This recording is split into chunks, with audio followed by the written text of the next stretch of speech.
Assalamualaikum warahmatullahi wabarakatuh. Perkenalkan, saya Triyono, NPM 207540228 dari Program Studi Agribisnis Pangan semester 3. Di sini saya akan mempresentasikan hasil laporan yang saya buat yang berjudul Karakteristik Tata Niaga Komoditi Padi di Desa Kebun Bibit, Kecamatan Natar, Kabupaten Lampung Selatan.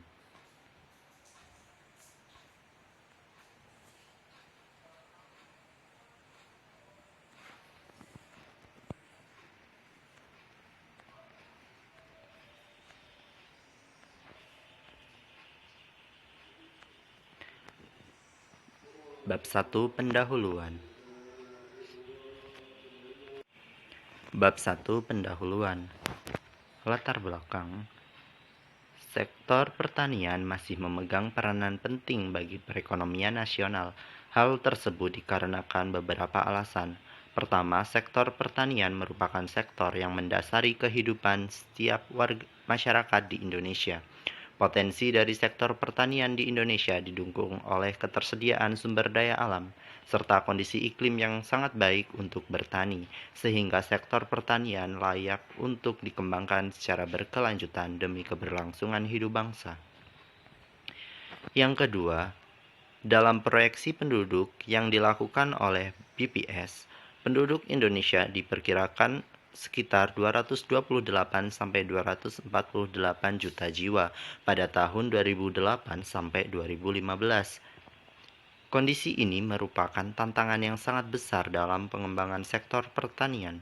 Tantangan yang dihadapi sektor ini tentu dari sisi produktivitas yang seharusnya semakin meningkat mengingat jumlah penduduk yang selalu bertambah dari tahun ke tahun.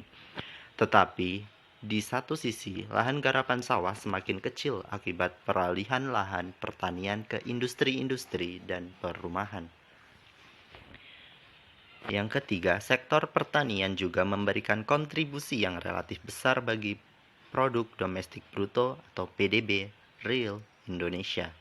Data BPS menunjukkan bahwa sektor pertanian merupakan penyumbang terbesar ketiga terhadap PDB real setelah sektor industri dan sektor perdagangan. Hotel dan restoran masing-masing menempati urutan pertama dan kedua. Keempat, sektor pertanian memiliki karakteristik yang unik dibandingkan dengan sektor ekonomi lainnya, khusus dalam hal ketahanan sektor ini terhadap guncangan struktural dari perekonomian makro. Hal ini ditunjukkan oleh fenomena di mana sektor ini tetap mampu tumbuh positif pada saat puncak krisis ekonomi sementara sektor ekonomi lainnya mengalami kontraksi. Kita bisa lihat pada tabel 1.1 kontribusi tiga sektor utama terhadap PDB real 2007 sampai 2010. Di sini, untuk sektor industri dan perdagangan selalu mengalami naik turun. Namun tidak untuk pertanian selalu mengalami kenaikan.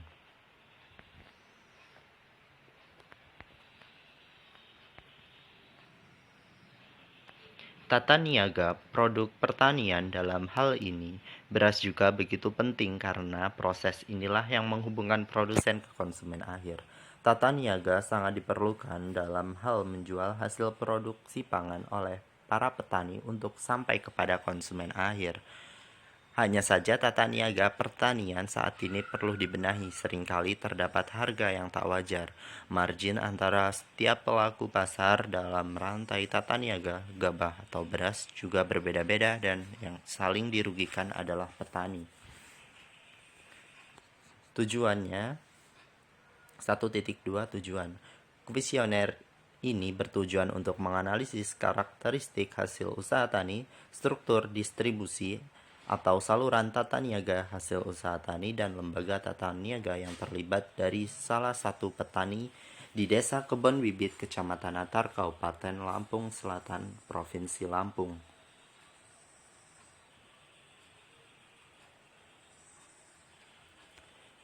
Istilah tata niaga sering juga disebut pemasaran yang bersumber dari kata marketing. Kegiatan tata niaga adalah sebagian dari kegiatan distribusi.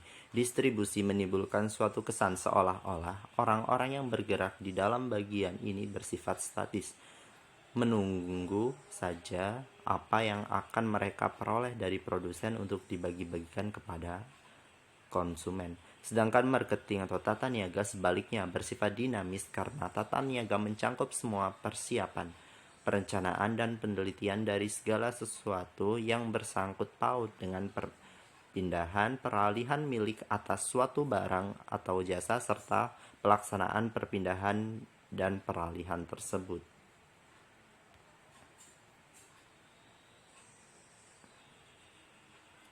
Tata niaga merupakan salah satu cabang aspek pemasaran yang menekankan bagaimana suatu produksi dapat sampai ke tangan konsumen atau distribusi.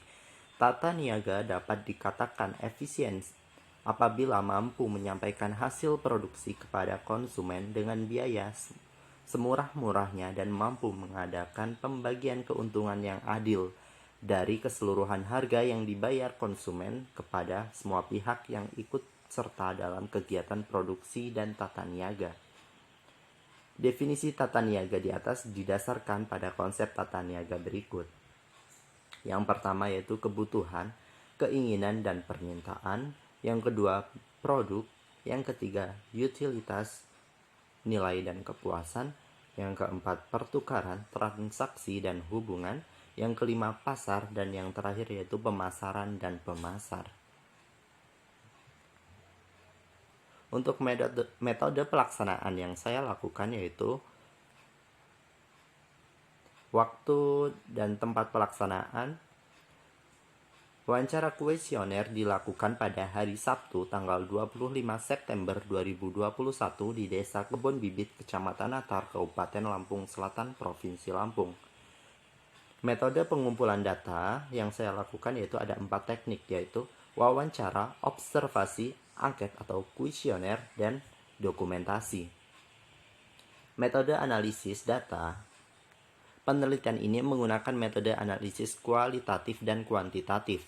Analisis kualitatif dilakukan dengan pengamatan langsung terhadap keadaan sistem tata niaga yang meliputi analisis fungsi tata niaga, lembaga tata niaga, dan saluran tata niaga.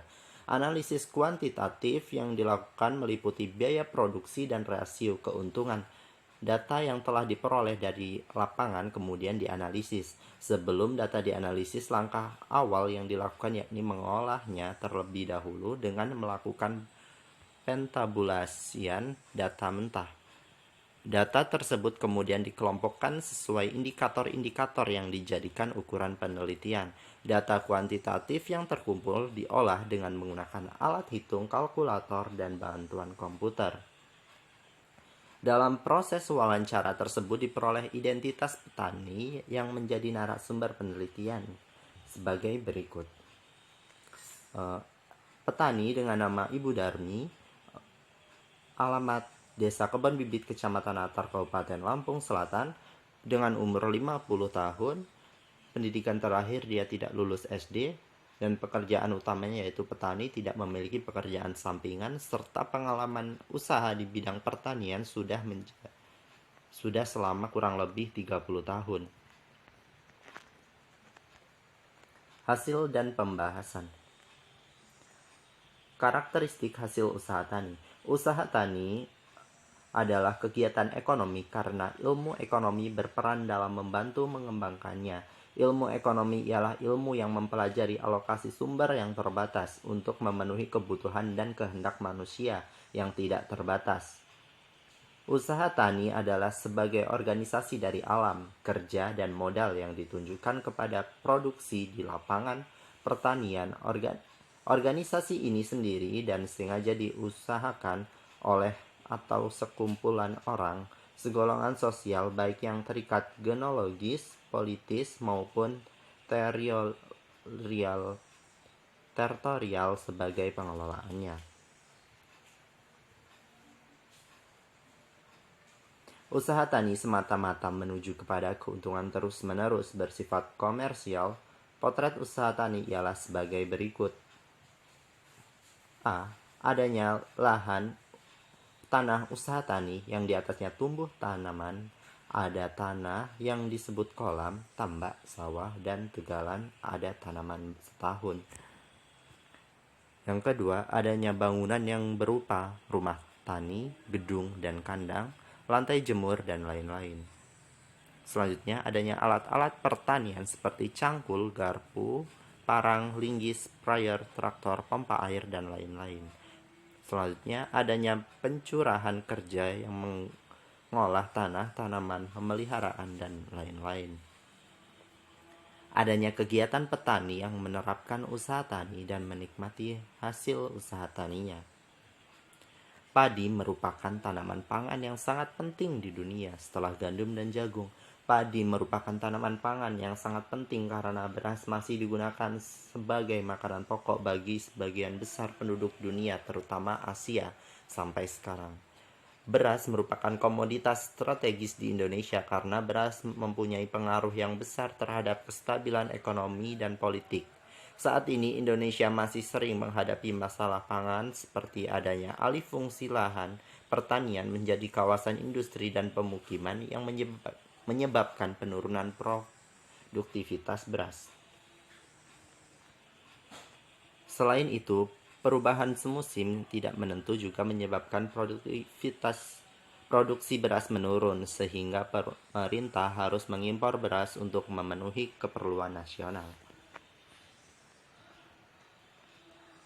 Provinsi Lampung merupakan salah satu provinsi dengan luas lahan sawah terluas di Indonesia dan yang merupakan terluas kedua di Sumatera setelah Sumatera Selatan.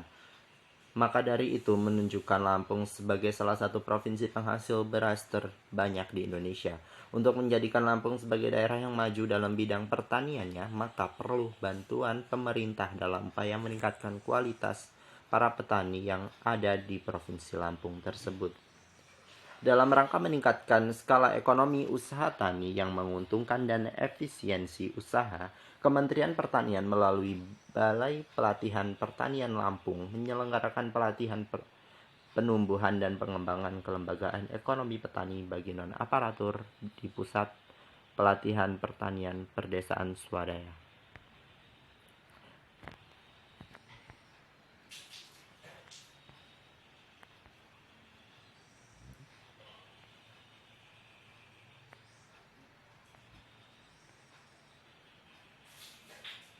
Kepala Pusat Pelatihan Pertanian Leli Nuryani menegaskan bahwa kembangan kelembagaan ekonomi petani menjadi sangat penting dan strategis karena pertanian memiliki tugas sebagai penyedia pangan bagi 260 juta jiwa penduduk Indonesia. Sesuai dengan kebijakan Menteri Pertanian Syahrul Yassin Limpo untuk menegakkan seluruh sumber daya manusia pertanian menuju swasembada pangan.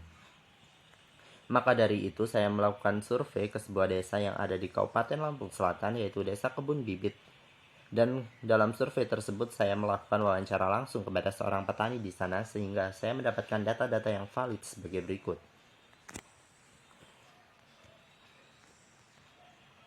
Dengan lahan 1/4 hektar, lahan pertanian ini milik Ibu Darmi yang telah saya wawancarai tadi. Diperlukan biaya produksi dalam satu kali produksi, yaitu untuk biaya pengolahan itu sekitar 600, seperti pembajakan dan lain-lain, yaitu 600.000. Biaya pembibitan untuk pembelian bibit yaitu 150.000. Untuk pupuk yaitu 280.000 per 100 kg. Biaya tenaga kerja yaitu 75 per hari. Biaya pemberantasan hama untuk pembelian obat-obat untuk memberantas hama-hama yang ada di sawah yaitu 200.000. Biaya pengairan yaitu tidak ada karena pengairan yang dilakukan oleh Bu Darmi yaitu pengairan secara alami, jadi tidak perlu mengeluarkan biaya untuk pengairan di sawah. Jika ditotalkan, maka total biaya produksi yang dikeluarkan oleh Bu Darmi yaitu Rp1.305.000 setiap satu kali produksi. Lahan pertanian milik Darmi juga melakukan proses produksi selama 2 kali dalam 1 tahun. Dan dalam 1 kali produksi biasanya menghasilkan hingga 1.250 kg gabah atau padi dalam 1 kali produksi. Jadi, dalam setahun bisa mendapatkan 2.500 kg padi. Padi juga merupakan tanaman pangan yang dikenal mudah rusak, maka dari itu diperlukan penanganan pasca panen untuk menjaga kualitas hasil panen atau lahan pertanian tersebut. Penanganan pasca panen yang dilakukan oleh Bu Darmi adalah sebagai berikut. Yang pertama yaitu pengumpulan sementara padi hasil panen di lahan sawah. Selanjutnya perontokan padi, pengangkutan padi ke rumah petani atau sebagian dijual ke pabrik, pengeringan gabah, pengemasan dan penyimpanan gabah, selanjutnya penggilingan, dan yang terakhir yaitu pengemasan dan penyimpanan beras. Karakteristik saluran distribusi atau saluran tata niaga.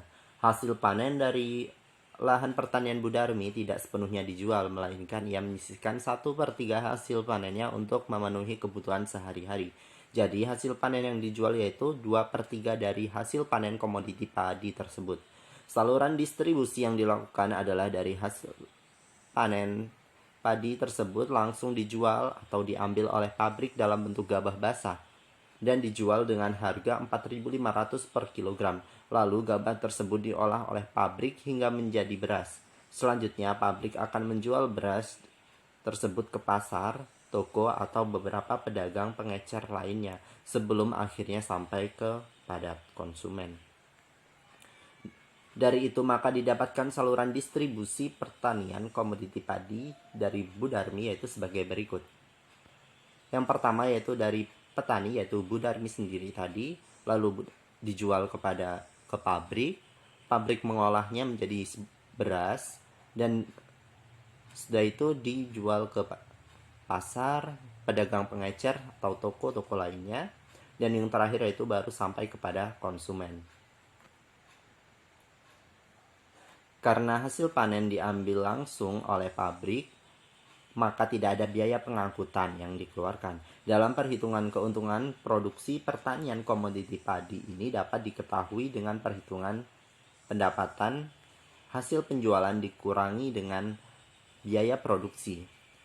Padi yang dijual adalah 2/3 dari 1.250 kg atau setara dengan 833,33 kg gabah padi. Jadi langkah awalnya yaitu menghitung pendapatan yang diperoleh, yaitu dari 2/3 hasil panen tersebut yaitu dihasilkan 833,33 kg padi dikalikan dengan harga jual padi tadi yaitu 4.500, maka pendapatan yang diperoleh Bu Darmi yaitu 3.750.000. Selanjutnya, pendapatan dari hasil penjualan dikurangi dengan biaya produksi untuk mengetahui keuntungan yang didapatkan oleh Bu Darmi. Untuk pendapatan yang didapatkan tadi yaitu 3.750.000 dikurangi dengan total biaya produksi dalam 1 kali produksi yaitu 1.305.000, maka dihasilkan keuntungan yang didapatkan oleh Bu Darmi yaitu 2.445.000 dalam 1 kali produksi. Yang terakhir yaitu kesimpulan dan saran. Kesimpulan, tata niaga produk pertanian dalam hal ini komoditi padi juga begitu penting karena proses inilah yang menghubungkan produsen dan konsumen akhir. Tata niaga sangat diperlukan dalam hal menjual hasil produksi pangan oleh para petani untuk sampai kepada konsumen akhir. Tata niaga pertanian juga berperan penting dalam menentukan saluran pemasaran produk pertanian dengan baik, serta dapat membantu para petani dalam perhitungan keuntungan yang didapatkan. Untuk saran yang saya berikan yaitu sistem tata niaga harus lebih dibenahi lagi ke depannya supaya para petani bisa lebih meningkatkan hasil produksinya. Terutama pemerintahlah yang harus turut serta berperan aktif dalam mengembangkan pertanian yang ada di Indonesia, terutama yang ada di Kabupaten Lampung Selatan. Baik, berikut adalah hasil presentasi dari laporan yang telah saya buat. Kurang dan lebihnya saya mohon maaf. Saya akhiri. Wassalamualaikum warahmatullahi wabarakatuh. Terima kasih.